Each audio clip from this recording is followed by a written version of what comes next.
Yep.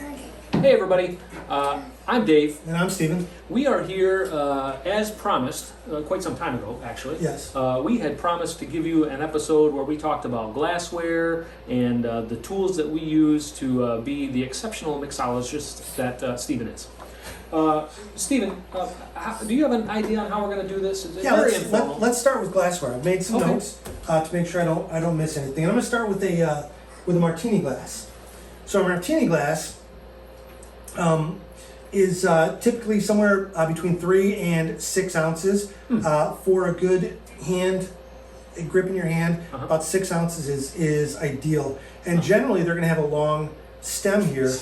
You usually have a chilled drink in your martini glass, so you have a stem, so the warmth of your hand doesn't warm your drink. Because, you know, hot guys like us, we warm stuff up like that quick. Steven, I had a question really quick. What is a martini? Because a martini, the traditional martini, a gin martini is gin and vermouth. I think I've had what's called a dirty martini once. Well, that would have some maybe some olives in it with a little bit of olive juice. Okay, all right. There's typically some sort of fruit or vegetable dropped in a martini. That's a little off the subject. They probably expect that from me by now. Oh yeah, absolutely. You can't throw me. I know. You can't throw me. You're a professional, Steven. So next we're going to talk about highball glasses. We've got a couple of different examples here. Typically highballs are used for drinks that are served over ice. And typically what you're going to do is you're going to put the ice in the glass, and then you're going to build the drink around the ice. Occasionally you may shake them in a shaker, which we'll get to in a bit. Shake them in a shaker and then strain them over the ice. That's an option too. Even though something like this is probably 10 ounces, you're not going to get 10 ounces of drink out of here. This is going to be, it's going to be filled to the top with ice, which is going to take up half the volume. So you're going to get a 4, maybe 5, maybe 6 ounce drink. Which is probably not a bad thing when you're talking about drinks, because you don't want to overindulge. We've talked about that before. Be responsible, will you, folks? Yeah, absolutely. Right. Sorry. So the next category that I want to talk about are highballs and Collins glasses. And really, unless you're an absolute snob like David here, you can use highball and Collins interchangeably. But strictly speaking, a highball glass is a bit stouter, and oftentimes your Collins glass, you can see that the highball is bigger around, and your Collins glass, you might find that it's taller. But in general, use them interchangeably. I have a question. Yes. Because I thought sure that you said the other glasses were highball glasses. No, these are low balls or rocks. Oh, all right. It may have just been my faulty defective hearing. But it's possible you made a mistake. It is entirely possible.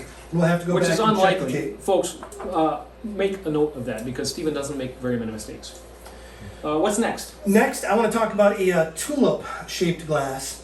Really? Yes, this is, you may recall from Tequila Sunrise. This is a great glass for a fruity type drink, something where as you drink, if you can see, your nose is going to go in there and you're going to get the smell of the fruity drinks. Now see, I would not have ever figured out that the wider opening was so you could get your nose into the aroma. That's very cool. Yep, that is. Now, are you making that up? No, it must be true. I heard it somewhere. Okay. All right. So now the next question is, where do you get all these glasses? Because we haven't quite finished the list yet, but where do you get these glasses? I got these glasses from you, Steven. You did. Now, Elizabeth and I go to a lot of estate sales, and if you're looking for cool glassware for your bar, I mean, you can go to any department store and get boring glasses that everybody in the world has. But you can also go to something like an estate sale or some auction sites or whatnot, and you can find some really cool glassware for dirt cheap. Yeah, that's and you found a lot of really cool things, and I've gone and actually looked for some decanters and things like that. It's pretty neat when you think about what the story might be or the history might be behind a given glass, rather than just picking it up down at the local department store. Exactly. And what's important to me is that a glass feels good in my hand. Well, that is important, Steve. Yeah. So that's part of the experience. Yep, so yep. What if you can't decide if you can't decide what you're going to put your drink in, you can't go wrong putting it in a cocktail glass. Oh. A cocktail glass is very similar to a martini glass. In fact, you could probably make an argument that a martini glass is a cocktail glass. But if you are at a loss as to what to put your drink in, just go with a cocktail glass. You can't go wrong. And again, just like the tulip, this is wide enough where if you do have a aromatic drink, you can get your nose in there and really get a good sniff of it while you're drinking. Right.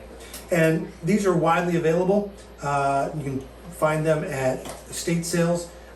This particular one appears to have come in a promotional package for a particular French vodka. Oh, I see. It looks like it has a bird or a duck or something on the outside. And potentially a goose. Oh, so maybe the Grey Goose yeah, vodka, it looks like perhaps. it probably came in a promotional thing. Have you ever, Stephen, I don't want to give away my gift-giving ideas, but on occasion, around the holidays, they'll package up a bottle of booze and some nice glasses like this. And I'll be honest, folks, sometimes I buy that, and I take the booze out and give it as the gift, and I keep the glasses. That's probably, I shouldn't have probably said that on camera. Anyway, whatever works. but they're nice glasses, so why wouldn't you do that? I got some really nice Detroit Red Wings glasses that way. Sorry if you remember getting... Next, I want to talk about a coupe glass. Sometimes this is called a coupe. C-O-U-P-E. Coupe? Sometimes Not like called coupe, a like chicken coop. champagne saucer, but a coupe. C-O-U-P-E. I think we had this on a video once. We did. I don't recall it, what we were drinking. Oh, I remember. Nope, we're not going to talk about it right now, though, because we have minors in the audience. Exactly. We're not going to talk about that, but go look back at the old videos and see what we're talking about. But typically what you'd have in a coupe glass is a drink that is served straight up. Now, you may have heard of drinks that are served neat or straight up. Neat refers to a single liquor that you would drink in a glass. I prefer to drink my bourbon neat, which is just room temperature, poured, no ice, poured in a glass, and I'll sip on it leisurely. Yeah, now, kind of like a James Bond sort of thing. Yeah. Now, if you're talking about a mixed drink, you could request that to be served up. And up is served room temperature with no ice cubes in it. Okay. And that discussion is followed by straight up, which is chilled with no ice cubes in it. All right. So, if you were to have a martini and ask for your martini to be served to you straight up, you would receive a chilled mixed drink with no ice cubes. Oh, so that's really good information. Yeah, I didn't know any of this stuff to know. That's good vocabulary to have when you're making drinks for your friends. True enough. Now, what's this last thing that we have on here? Now I want to talk about the tools of the trade. Yes. The tools of the trade. So you have seen us countless times working with a citrus press. Now you can go out and buy lime juice in the little green ball, but that's not going to impress anybody doing that. I mean, the whole goal that we're doing here is upping the mixology game. Your mixology game as well as ours. Don't take shortcuts, folks. Yep. So using the citrus press, you've heard us talk about this dozens of times, that it doesn't make sense. You would think that you would put the curved part down and then squeeze, but if you do, you're just going to make a mess. You put the flat part down and you squeeze, and you essentially turn the half of your lime or your lemon, you're essentially turning it inside out. Well, if you're a powerful and strong man, you'll turn it inside out. If you're weak like me, it'll wind up looking much the same as it did when it went in. Now, as you are building your toolkit, my recommendation would be to go on Amazon and find a kit that has several parts, that has everything you need all in one. Now, Dave, you just grabbed a wine key. I did. Which is a corkscrew device. There's we could put a whole class on how to open a bottle of wine, but that'll have to come for another time. It will. We're just going to keep moving on. But included in this set, ice tongs. Get a good pair of ice tongs, because you have seen Dave drop ice all over the counter. How many times? I don't know. And I, in fact, did have a good pair of ice tongs, and I still dropped it. So there you go. Yep. Next on board is the jigger. You've heard us talk about these. I have several in several different sizes, but typically what you're going to see is maybe this large size is 1 ounce, maybe it's 1.5 ounces. The small size is going to be half of whatever the big size is. So 1 ounce here, 1/2 ounce here. You'll come up with your own technique how to use it. I like to put it between my 2 fingers as so, pour, dump, and it is an easy wrist movement. You are very good at that. Much better than I am at that kind of stuff, Stephen. Next, we have a small funnel, which is used to fill a hip flask. Dave, I see that you have a very special hip flask back there. I have a matching one as well. It's from our, it has our band logo on it, Dry Spell. Go check out dryspellband.com. Next, have a couple stoppers. Good for stopping wine after you've opened your wine. True. We have a pour spout, which is good. Once you remove the cap of your liquor bottle, you can stick this in there, and you'll get a smooth pour because you'll get air flowing into the bottle at the same time that you're pouring the liquid out. So your pour will be nice and smooth. What else do we have there? I'm going to ask Dave what this is. Well, I think it's a bar spoon, but I've heard it sometimes called a bar stoon, and I'm not sure if it's because of a speech impediment or if it's really called either one of those. Well, it's called a bar spoon. Okay. And the only person who's ever called it a bar stoon is you on camera. All right. And I will not let you forget that.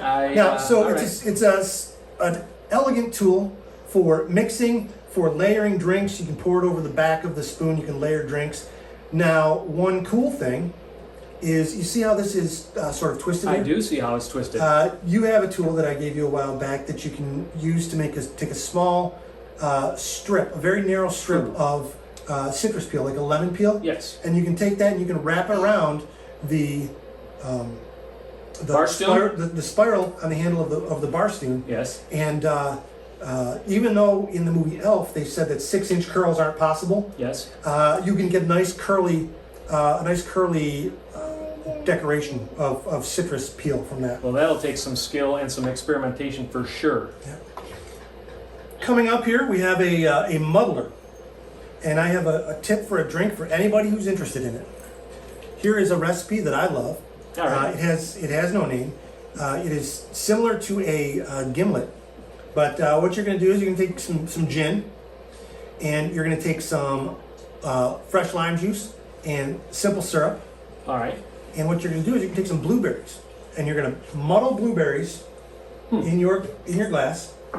Put your blueberries in, put your gin in, muddle the blueberries, put the rest of your ingredients in with the ice, and you will have a beautiful purple-colored drink with husks of blueberry floating around, which is a really cool-looking drink. And you've had that at my house. I have had that at your house, and I think it's probably one of the things we should do on camera someday. You should. It's delicious. We'll do that. We should.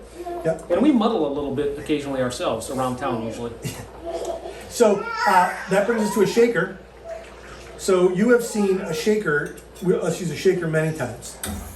And what it's used for is thoroughly mixing and chilling drinks at the same time.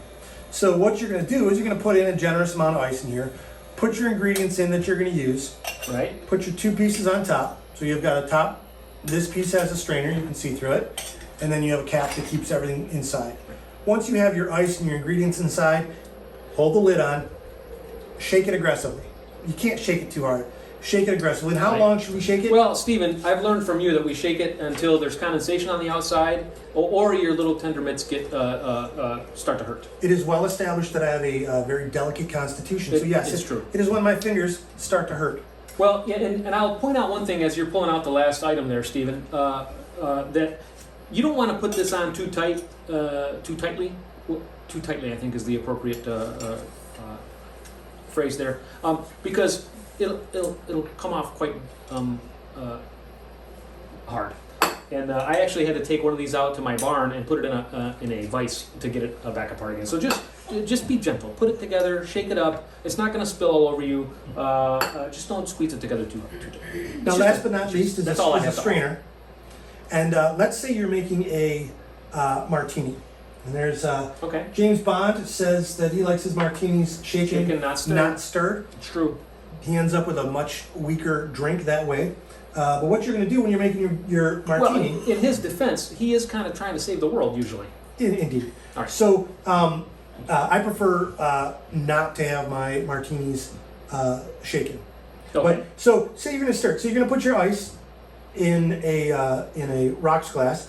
You're going to add your gin. You're going to add your vermouth. And you're going to take your bar spoon. And you're going to stir this 100 times, however many times you're going to stir it. Okay. Once it's stirred, that seems like a lot. We're going to serve it, as we discussed earlier, straight up, correct? Which means that it's chilled. It's chilled, but there's no ice. So use your imagination, folks. We have ice, gin, and vermouth in here, and we want to strain out the liquor into the martini glass, but leave the ice behind. And that's where the strainer comes in. Placed on top as such, pour, glug, glug, glug. Look at that. The ice is left behind, then you have a beautiful martini. And one of these days we'll make a martini. Who knew?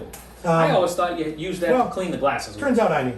But, so that's it, folks. That's really what you need. And it's not expensive, especially if you're going to estate sales and whatnot. It's not expensive to get started and put yourself in a position where you can really impress your friends. Yeah, and if you have someone special in your life, and this makes a pretty nice gift if they have an interest in making their own drinks, so you might consider getting someone started that way.